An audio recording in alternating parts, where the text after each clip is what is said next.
बात करेंगे। चुनावी साल में बिहार की जनता की बहार है। सीएम नीतीश कुमार की सरकार में महिलाओं की बल्ले बल्ले हो गई है। 1 करोड़ महिलाओं तक मुख्यमंत्री महिला रोजगार योजना का लाभ पहुंच गया है।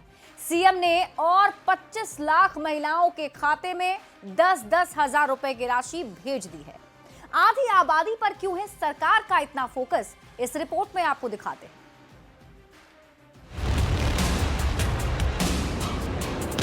अब आगे बढ़ने से हम लोग कोई नहीं रोक सकता।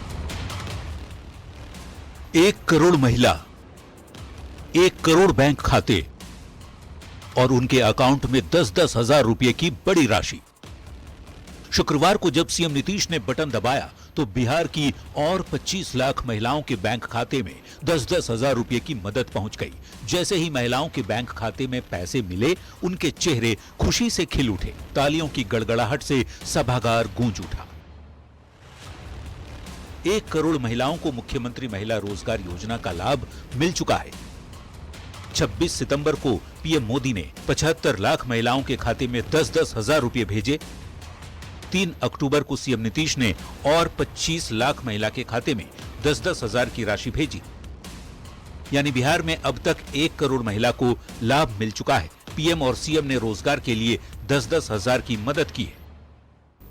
अभी जो दिया जा रहा है उससे भी ज्यादा अगर किसी को लगेगा तो उसके लिए 2 लाख रुपए तक की अतिरिक्त सहायता भी दी जाएगी। मुख्यमंत्री नीतीश कुमार ने वादा किया है कि 6 महीने के आकलन के बाद महिलाओं को 2-2 लाख की सहायता राशि और दी जाएगी। 1 करोड़ महिलाओं को रोजगार योजना की पहली किस्त देने में कुल 10,000 करोड़ रुपए खर्च हुए हैं। एक ओर सीएम ने आधी आबादी के लिए खजाना खोल दिया है तो दूसरी ओर इस पर जमकर सियासत भी हो रही है। नीतीश कुमार जी और नरेंद्र मोदी की जोड़ी ने एक और कर्जा महिलाओं के सिर पर लाद दिया। ये माइक्रो फाइनेंस का धंधा करने बैठे हैं। एक और कर्जा, अब इसकी भी वसूली होगी और उनके गहने ये लोग बिकवाएंगे। दरअसल एनडीए की सरकार जो कहती है, जो निर्णय करती है, उसे पूरा कर दिखाती है। कांग्रेस या राजद सरकारों की तरह कुछ करने का जुमला नहीं फेंकती। बिहार चुनाव में हर राजनीतिक दल की नजर महिलाओं के उस बड़े वोट बैंक पर है जो चुनाव में खेल बनाने और बिगाड़ने का ताकत रखती है। लगातार 3 चुनाव में पुरुषों से ज्यादा वोट कर रही महिलाओं ने 2020 में 166 सीटों पर पुरुषों से ज्यादा मतदान किया था। यानी जिसके हक में आधी आबादी ने वोट किया, सत्ता की बागडोर उसी के हाथों में रही। ऐसे में देखना होगा डबल इंजन वाली सरकार का ये गेम चेंजर दाव इस बार कितना कारगर साबित होता है। पटना संवाददाता विनीता मिश्रा और अमित कुमार के साथ ब्यूरो रिपोर्ट, न्यूज़ 18। और देखिए, महिलाओं के बाद से नीतीश कुमार ने छात्रों को बड़ा तोहफा दिया है। सीएम ने छात्रों के स्कॉलरशिप के रकम को 2 गुना कर दिया है। चुनावी साल में सीएम की ये बड़ी सौगात मानी जा रही है।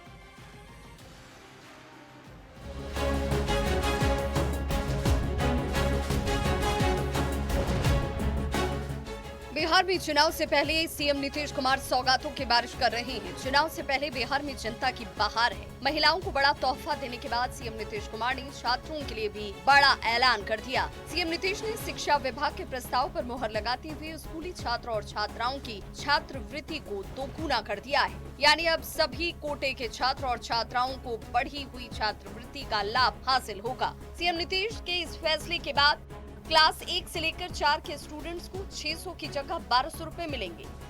क्लास 5 से लेकर 6 के स्टूडेंट्स को 1200 रुपए की जगह 2400 रुपए मिलेंगे। क्लास 7 to 8 के स्टूडेंट्स को 1800 की जगह 3600 रुपए मिलेंगे। क्लास 9 to 10 के स्टूडेंट्स को 1800 की जगह 3600 रुपए मिलेंगे। सीएम नीतीश कुमार के इस बड़े फैसले पर सियासत भी सुलग गई है। एनडीए ने इस फैसले की तारीफ की तो विपक्ष ने चुनावी साल में इस तरह के फैसले पर सवाल उठा दिए। 20 वर्षों बाद नीतीश कुमार को ये बात याद है कि बिहार के गरीब बच्चों को आर्थिक मदद चाहिए पढ़ने के लिए। 20 साल लग गए ये बात समझने में। लेकिन जैसे ही चुनाव का समय आया और आपको लग गया कि अब बिहार की जनता तेजस्वी जी के नेतृत्व पर विश्वास कर रही है, तेजस्वी जी के साथ खड़ी है, तो आप चुनावी चाशनी और चुनावी लोक लुभावने वादे से बिहार की जनता को भ्रमित करना चाहते हैं। पुनः छात्रवृत्ति में बढ़ोतरी इस बात को सांकेतिक रूप से दर्शाता है कि राज्य की सरकार छात्रों के लिए, युवाओं के लिए कितनी प्रतिबद्धता के साथ काम कर रही है। आदरणीय नीतीश कुमार जी शिक्षा पर सबसे ज्यादा जोर देते हैं, क्योंकि पढ़ेगा बिहार तभी आगे बढ़ेगा बिहार। 2005 के पहले जिन बच्चों के आर्थिक हालात ठीक नहीं रहते थे वो पढ़ नहीं पाते थे, लेकिन आदरणीय नीतीश कुमार जी ने बच्चों को पढ़ने के लिए स्कॉलरशिप देना शुरू किया और आज स्कॉलरशिप को डबल कर दिया ताकि उन्हें अपने पढ़ाई में कोई दिक्कत नहीं। हायर एजुकेशन के लिए नीतीश कुमार जी ने 7 निश्चय के तहत स्टूडेंट क्रेडिट कार्ड दिया। बिहार में साल 2013 से छात्रवृत्ति योजना चलाई जा रही है। छात्रवृत्ति बढ़ने के बाद छात्रों की खुशी का ठिकाना नहीं है। चुनावी साल में नीतीश कुमार एक से बढ़कर एक फैसले ले रहे हैं। पहले सीएम नीतीश ने बिहार में 125 यूनिट बिजली फ्री की, फिर बुजुर्गों के पेंशन की राशि को बढ़ाकर 1100 रुपए कर दिया। आंगनबाड़ी सेविकाओं के मानदेय को बढ़ा दिया। 1 करोड़ महिलाओं को 10,000 रुपए की सौगात दी। अब नीतीश कुमार ने छात्रों के स्कॉलरशिप को दोगुना कर दिया है। यानी बिहार में जनता की बहार है, नीतीश कुमार है। न्यूज़ 18 के लिए पटना से रजनीश कुमार की रिपोर्ट। वहीं देखिए, प्रधानमंत्री नरेंद्र मोदी और नीतीश कुमार कल युवाओं के साथ सीधा संवाद भी करेंगे। इसके साथ ही युवाओं को कई सौगात भी देंगे। कर्पूरी ठाकुर के नाम पर स्किल यूनिवर्सिटी को भी लॉन्च किया जाएगा और इसके साथ ही युवाओं को प्रतियोगिता परीक्षाओं की तैयारी के लिए 12,000 रुपए हर साल देने की सरकार ने जो घोषणा की थी उसकी शुरुआत भी की जाएगी। जाहिर है, चुनावी साल में सरकार हर तबके को साधने की कोशिश में है।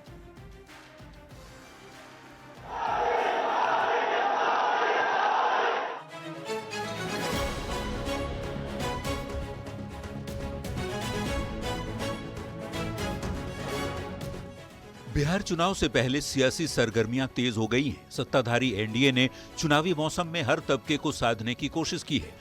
महिलाओं के बाद अब बारी युवाओं को साधने की है। 4 अक्टूबर यानी शनिवार को प्रधानमंत्री नरेंद्र मोदी युवाओं संग बड़ा संवाद करने जा रहे हैं। पीएम न सिर्फ युवा संवाद करेंगे बल्कि बिहार को कई बड़े तोहफे भी देंगे। 4 अक्टूबर को पटना में हजारों युवाओं के साथ प्रधानमंत्री वर्चुअल माध्यम से संवाद करेंगे। पीएम मोदी 60,000 करोड़ रुपए से अधिक की योजनाओं की शुरुआत करेंगे। पीएम सेतु योजना से देश भर के 1000 आईटीआई सेंटर का विकास किया जाएगा। पीएम मोदी मुख्यमंत्री निश्चय स्वयं सहायता भत्ता योजना की भी शुरुआत करेंगे। इसके तहत स्नातक पास 5 लाख युवाओं को 2 साल तक मासिक भत्ता मिलेगा।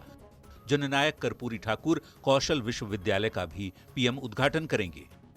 बिहार के 4 विश्वविद्यालयों में नई शैक्षणिक और अनुसंधान सुविधाओं की आधारशिला भी रखेंगे। बिहटा स्थित एनआईटी पटना के नए परिसर का प्रधानमंत्री लोकार्पण भी करेंगे। बिहार के लिए जो तोहफा है लगातार नरेंद्र मोदी की सरकार देती रही है, चाहे वो आईआईटी के कैंपस को बढ़ाना हो या कई यूनिवर्सिटीज़ में कई चीज़ों को एक्सपेंड करने का काम किया जा रहा है और बिहार सरकार कई योजना चला रही है। प्रधानमंत्री जी और नीतीश कुमार जी का विजन ही स्पष्ट है, सबका साथ सबके विकास के बाद। बिहार विधानसभा चुनाव से ठीक पहले पीएम मोदी के युवा संवाद पर सभी की नजर होगी, क्योंकि बिहार में बड़ी संख्या में युवा वोटर हैं और उनका समर्थन चुनावी नतीजों पर असर डाल सकता है। पीएम के साथ ही मुख्यमंत्री की इस रणनीति को युवाओं को साधने की कोशिश के तौर पर देखा जा रहा है। न्यूज़ 18 के लिए पटना से शैलेंद्र कुमार के साथ ब्यूरो रिपोर्ट। और नीतीश कैबिनेट की बैठक में आज 129 एजेंडे पर मुहर लगी। नीतीश कुमार ने चुनाव से पहले बड़ी सौगात दी है। छात्र छात्राओं की छात्रवृत्ति के लिए 3 अरब रुपए की प्रशासनिक स्वीकृति दी गई है। सरकार ने छात्रवृत्ति को दोगुना करने का फैसला कर लिया है। कलाकारों की प्रतिभा को प्रोत्साहन देने और उन्हें आगे बढ़ाने का फैसला किया गया है। बिहार सरकार के कर्मचारियों को महंगाई भत्ता बढ़ा दिया गया है।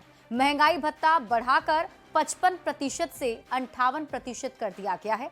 इसके साथ ही टोला सेवक और तालीमी मरकज को लेकर भी बड़ा फैसला किया गया है। शिक्षा विभाग अब ऐसे शिक्षकों को 10,000 रुपए देगी। सरकार स्मार्टफोन खरीदने के लिए 10,000 रुपए देगी। शिक्षा सामग्री के लिए अब 12,000 रुपए दिए जाएंगे और दोनों ही योजनाओं में अब 55.7850 करोड़ रुपए खर्च होंगे। इसके साथ ही मोतिहारी जलापूर्ति परियोजना के लिए 187 करोड़ 13 लाख रुपए की राशि मंजूर की गई है। राज्य में फिल्म एवं नाट्य संस्थान की स्थापना को भी सरकार ने स्वीकृति दी है। तो ऐसे में बड़े तोहफों की बारिश बिहार में होती हुई दिख रही है। एजेंडा था जिसमें छात्रवृत्ति की दरों में वृद्धि के कारण 99 करोड़ 21 लाख 24 हजार रुपये की स्वीकृति दी गई। छात्रवृत्ति 1800 से बढ़ाकर 3600 वार्षिक पुनर्निर्धारित की गई। 9वीं एवं 10वीं के सामान्य कोटि के छात्र छात्रा के लिए था। अगला जो है एजेंडा वो कक्षा 1 से 8 तक के छात्र छात्राओं के लिए है और कक्षा 1 से 4 तक के लिए 600 से बढ़ा के 1200 और 5 से 8 तक 1200 से बढ़ा के 2400 और 5 से 6 तक और 7 से 8 तक 1800 को बढ़ा के 3600 किया गया। उत्तम केंद्रीय पुनरीक्षित वेतन संरचना में वेतन अवलिक पेंशन प्राप्त कर रहे राज्य सरकार के सेवकों पेंशन भोगियों को एक साथ 25 से महंगाई भत्ता 55 से बढ़ाकर 58% करने की स्वीकृति दी गई। देखिए, चुनावी साल में बिहार में किसकी बहार है की बात हो रही है और बड़ी खबर आपको इस वक्त बताते हैं। बिहार विधानसभा चुनाव के पहले एक बार फिर से महागठबंधन में तकरार दिख रही है। महागठबंधन के प्रमुख घटक दलों में शामिल सीपीआई और सीपीएम ने आज सीट शेयरिंग को लेकर न केवल बड़ी डिमांड रख दी बल्कि आरोप लगाया है कि महागठबंधन कोऑर्डिनेशन कमेटी की बैठक बुलाए जाने की उनकी मांग भी अनसुनी की जा रही है। पटना में आयोजित संयुक्त प्रेस कॉन्फ्रेंस में लेफ्ट के दोनों दलों ने मिलकर 35 सीट की डिमांड रखी है। भाकपा ने 24 और माकपा ने 11 सीटों पर अपनी दावेदारी जताई है।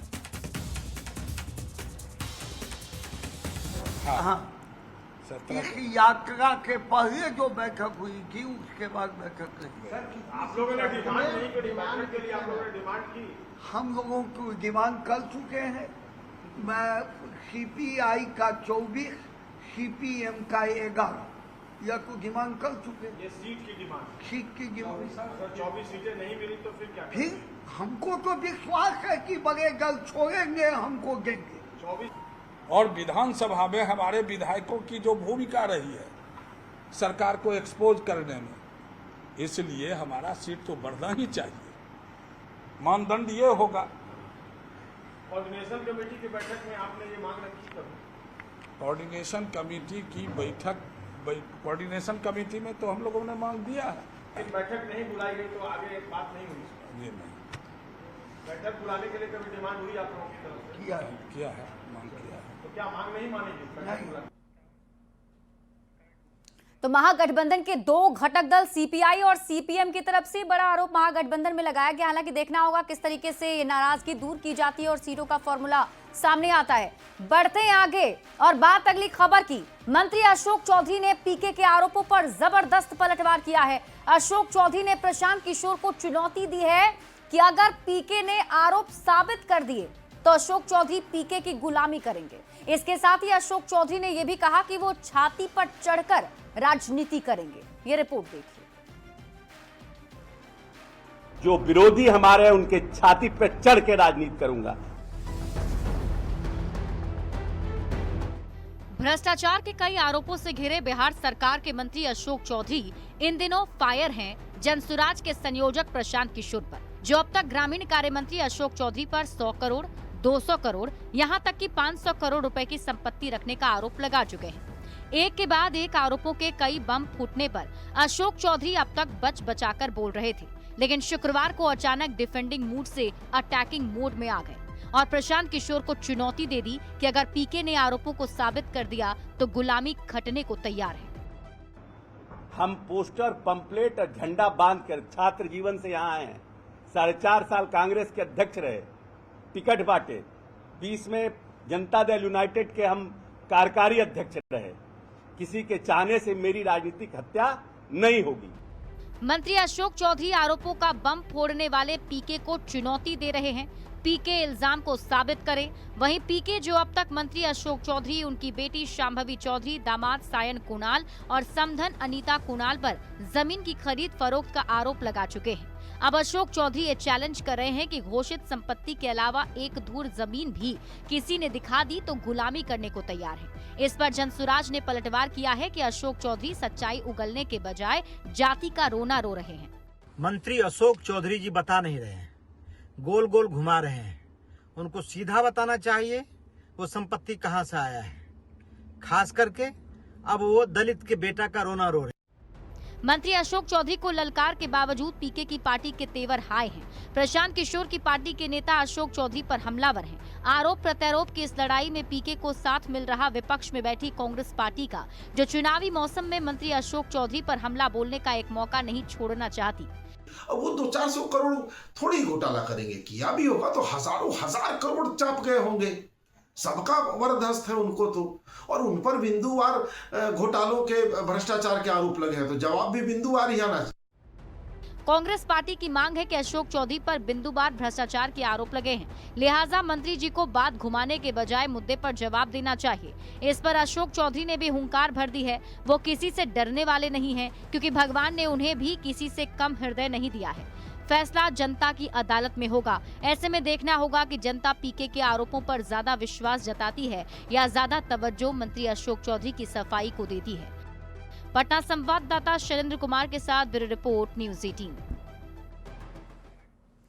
बढ़ते हैं आगे। आरजेडी विधायक चंद्रशेखर को आज जनता के गुस्से का सामना करना पड़ा। आरजेडी विधायक की जमकर फजीहत हुई है। क्षेत्र की जनता ने पूछा, इतने दिन कहां थे? इस बार वोट नहीं मिलेगा। ये रिपोर्ट देखिए।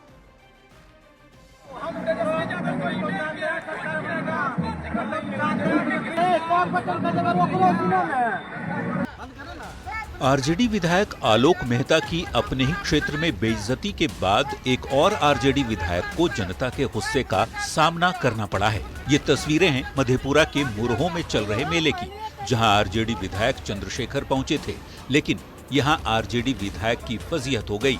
उन्हें भारी बेइज्जती का सामना करना पड़ा। आरजेडी विधायक जनता से मिलने पहुंचे, लेकिन लोग इतने नाराज थे कि पूछ बैठे कि इतने दिन कहां थे, इस बार वोट नहीं मिलेगा।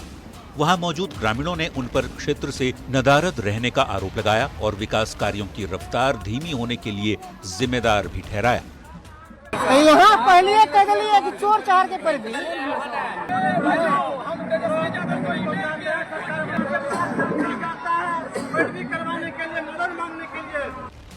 विधायक चंद्रशेखर ने भीड़ को समझाने की कोशिश की और भरोसा दिलाया कि उनकी समस्याओं के समाधान के लिए पहल की जाएगी, लेकिन जनता थी कि विधायक को खरी खरी ही सुना दी। आरजेडी विधायक के विरोध का वीडियो सोशल मीडिया पर तेजी से वायरल भी हो रहा है। ग्रामीणों के सवाल के आगे विधायक चंद्रशेखर बेबस नजर आ रहे हैं। वो जनता के सवाल पर मुस्कुराने की कोशिश भी कर रहे हैं, लेकिन अंदर की खीज साफ दिख रही है। न्यूज़ 18 के लिए मधेपुरा से श्रीकांत राय की रिपोर्ट। और अब बात अगली खबर ही करेंगे। केंद्र सरकार ने बिहार को एक और बड़ा तोहफा दिया है। पीएम नरेंद्र मोदी के नेतृत्व में देश में 5 नए NIELIT यानी कि national institute of electronics and information technology centre खोलने का प्रस्ताव है, जिसमें एक बिहार के मुजफ्फरपुर में स्थापित होगा। केंद्रीय मंत्री अश्विनी वैष्णव ने इसे लेकर जानकारी दी है। बिहार में मुजफ्फरपुर में और भी कई अच्छे डेवलपमेंट के काम चल रहे हैं।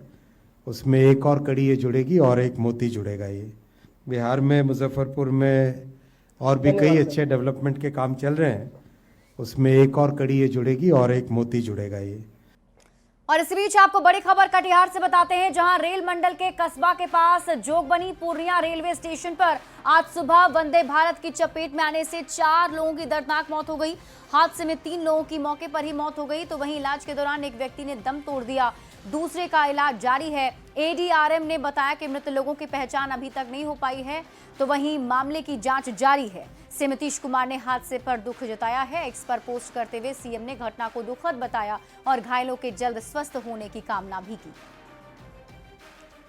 हमारी जोगबनी से पटना वंदे भारत जाती है, उससे कुछ लोगों उनका रन ओवर हुआ है, ट्रैक पे लोग थे तो कुछ रन ओवर हुआ। जो इनिशियल जब हमारा आरपीएफ पहुंचा है तो वहाँ पे 5 लोग जो है मिल पाए गए, जिसमें से 3 डेड बॉडीज थी और 2 जो है घायल अवस्था में थे, जिन्हें पास के सदर अस्पताल में भर्ती कराया। ये आम पब्लिक थी। ये सुबह सुबह भोर के टाइम लगभग 4:30 बजे के आसपास की घटना है। उस टाइम ये लोग ट्रैक पे थे। अभी तो विवेचना का विषय है, क्यों थे क्या थे। और अगली खबर आपको पटना से बताते हैं, जहां पालीगंज अनुमंडल क्षेत्र के करहरा गांव में एक ही परिवार के 3 लोगों की दर्दनाक मौत हो गई। मृतकों में पिता नीरज साव, उनका 8 वर्षीय पुत्र निर्मल कुमार और 4 वर्षीय पुत्र निर्भय कुमार शामिल है। जानकारी के मुताबिक देर रात तीनों की तबियत बिगड़ी, जिसमें एक बेटे की मौत हो गई। दूसरे बेटे और पिता की मौत पीएमसीएच अस्पताल में इलाज के दौरान हो गई। मौत के बाद गांव में लोगों की भीड़ उमड़ पड़ी और परिवार में मातम छा गया है। मौत कैसे हुई है अभी ये तक स्पष्ट नहीं हो सका है। घटना की जानकारी मिलने के बाद पुलिस और एफएसएल की टीम मौके पर पहुंचकर जांच में जुटी है। थाना क्षेत्र के करहरा डीबरा नामक एक गांव है, उसमें 2 बच्चे और उनके पिता की मृत्यु की सूचना पुलिस को मिली थी। और घटना का विवरण इस तरह से है कि बच्चों की उम्र 4 और 8 साल के आसपास थी। उनके पिता की उम्र लगभग 35 वर्ष के आसपास थी। और जब वो बीमार पड़े, उनकी तबीयत खराब हुई तो उनको वालीगंज अनुमंडल अस्पताल लाया गया तो एक बच्चे की डेथ वहीं हो गई थी। और आगे बेहतर चिकित्सा के लिए एक अन्य बच्चे को और उनको पीएमसीएच रेफ़र भी किया गया था। बाद में वहाँ भी उनकी डेथ हो गई थी। और इसमें एफएसएल की टीम को बुला लिया गया है और साथ ही साथ बॉडी का पोस्टमार्टम भी करवाया जा रहा है और यूडी केस इसमें दर्ज कर रही है पुलिस। प्रथम दृष्टया जो मामला है वो फूड पॉइजनिंग की वजह से ऐसा प्रतीत हो रहा है।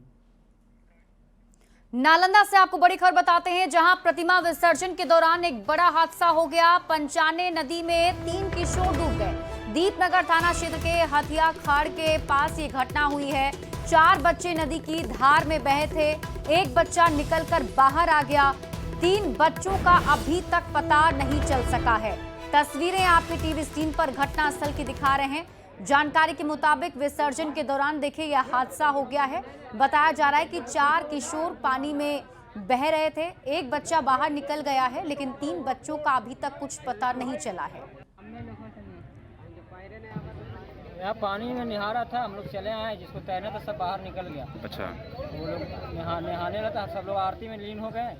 उसके बाद एक आदमी आए, बोले आरती से पहले सबको बोला भी था, बोले कि डूब रहा है, तो हम लोग पता नहीं चला, आरती में पता नहीं चला। कितना बच्चा था? 3 बच्चा बोल रहा है, 3 बच्चा डूब गया है।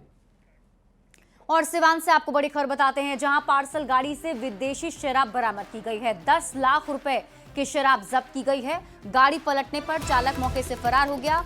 जानकारी के मुताबिक 2094 लीटर देसी और 271 लीटर विदेशी शराब जब्त हुई है। यूपी से मैरवा शराब की खेप भेजी जा रही थी। कैथवली नहर के पास पुलिस ने कार्रवाई करते हुए शराब को जब्त किया है।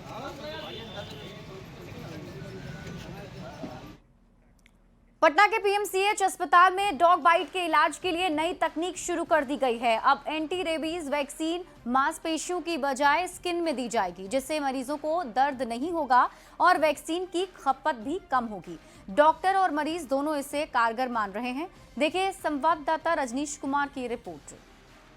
राजधानी पटना समेत राज्य के सभी जिलों में कुत्ते काटने वाले मरीजों की संख्या में तेजी से इजाफा हो रहा है। मैम ये बताइए कि अब जो मरीज आ रहे हैं, खासकर पहले पेनफुल भी होगा, खपत भी ज्यादा, अब कितना अंतर दिखेगा? देखिए, इसमें एक तो दवा कम खर्च होगा, दूसरा ये इंट्राडर्मल पड़ने से इसमें दवा में एफिकेसी में ज्यादा अच्छा है।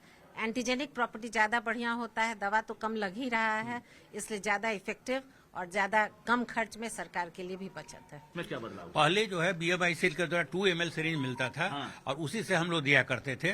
लेकिन डॉक्टर अजय किशन एचओडी के द्वारा और डॉक्टर कुसुम शर्मा के द्वारा हमको कहा गया है कि अगर 1 ml का सिरिंज, उसमें निडल इस तरह का अगर मिल जाए तो काफी बचत होगा, पैसा का भी बचत होगा, एफिकेसी भी बढ़ जाएगा। तो हमने 6000 1 ml सिरिंज जो है, जो नीडल इसका 26 नंबर जो पतला वाला है, वो हमने मंगवा दिया है। एक वाइल में कितने मरीज, 2 वाइल में कितने मरीज अब जो है? 2 वाइल में 5 मरीज, पहले 1 वाइल में 1 मरीज था, अब 2 वाइल में 5 मरीज। चलिए अच्छी बात है। ये बताइए कि अब तो सरकार का खपत भी कम होगा और इंजेक्शन की जो मारामारी होती थी कि एंटी रेबीज खत्म है, कुत्ता काटने वाला जो मरीज है वो परेशान होता था, अब क्या? ये तो 3 तरह से फायदा है। एक तो क्या है कि कॉस्ट इफेक्टिव हो गया, दूसरा क्या होगा कि इसकी इफिकेसी ज़्यादा हो गई, तीसरा क्या होगा कि टेक्निक जो है वो भी इजियर हो गया। ये तीनों तरह से मरीज को फ़ायदा, सरकार को फ़ायदा और संस्थान को भी फ़ायदा है। और ये टेक्निक बिहार में पहली बार इस्तेमाल हुई और मैं समस्त बिहार के medical college, PHC, additional PHC से रिकमेंड करना चाहता हूं कि सभी इस टेक्निक को अपनाएं। 5 मरीज को अब इंजेक्ट किया जाएगा और निश्चित रूप से सरकार की अच्छी पहल है। हालांकि ये शुरुआत बिहार के सबसे बड़े अस्पताल पीएमसीएच से हुई है, लेकिन उम्मीद यही करते हैं कि आने वाला समय पीएचसी हो, एपीएचसी हो या सदर अस्पताल हो, अनुमंडलीय अस्पताल हो, सभी जगहों पर इसी पद्धति से इंजेक्शन दिया जाएगा। कैमरामैन संत के साथ रजनीश कुमार, न्यूज 18 पटना। पटना सिटी में विजयादशमी के मौके पर मारूफगंज और महाराजगंज बड़ी देवी जी के खोइचा मिलन का समारोह का भव्य आयोजन किया गया। वैदिक मंत्रोच्चार और ढोल नगाड़ों के बीच मारूफगंज छोटी देवी जी और महाराजगंज बड़ी देवी जी के खोइचा की अदला बदली की गई। इस दौरान श्रद्धालुओं ने देवी मां की भव्य आरती भी की। इसके बाद दोनों मूर्तियों का भद्र घाट पर विसर्जन कर दिया गया। स्थल है कि आज की परंपरा नहीं, सदियों से चली आ रही है। 2 माओं का मिलन है, 2 बहनों का मिलन है और ये मिलन बड़ी देवी जी मारूफगंज, बड़ी देवी जी महाराजगंज की होती है। और बहुत ही जो जन सैलाब आप देख रहे हैं माता का, ये माता के भक्तों में वो उमंग है। दुर्गा पूजा के इस महान पर्व पर सभी पटना वासियों को, बिहार वासियों को दिल से शुभकामना व्यक्त करना चाहता हूँ, आभार व्यक्त करना चाहता हूँ। सबको माँ का आशीर्वाद मिले, सुख और समृद्धि हो और पूरा बिहार विकसित हो जाए, अमन चैन शांति हो जाए, कि यही माँ से कामना करने आया। मुंगेर की बड़ी दुर्गा देवी की विसर्जन यात्रा आज दोपहर मंदिर से शुरू हुई। आपको बता दें कि बड़ी दुर्गा देवी का मुंगेर ही नहीं बल्कि मुंगेर के बाहर भी काफी महत्व है। बड़ी देवी का विसर्जन किसी वाहन में सवार होकर नहीं किया जाता। बड़ी दुर्गा देवी की प्रतिमा भक्तों के कंधे की सवारी करती है और इस बार 32 कहारों के कंधे पर सवार माता की प्रतिमा 1.5 किलोमीटर की यात्रा के बाद कल सुबह यानी 4 अक्टूबर को सोझी घाट पर विसर्जित होगी। हर साल की तरह इस बार भी विसर्जन शोभा यात्रा के दौरान कोड़ा मैदान चौक पर बड़ी दुर्गा, छोटी दुर्गा, बड़ी काली और छोटी काली की प्रतिमाओं का संगम होगा। इसके बाद सभी कतारबद्ध होकर विसर्जन स्थल की तरफ बढ़ेंगे।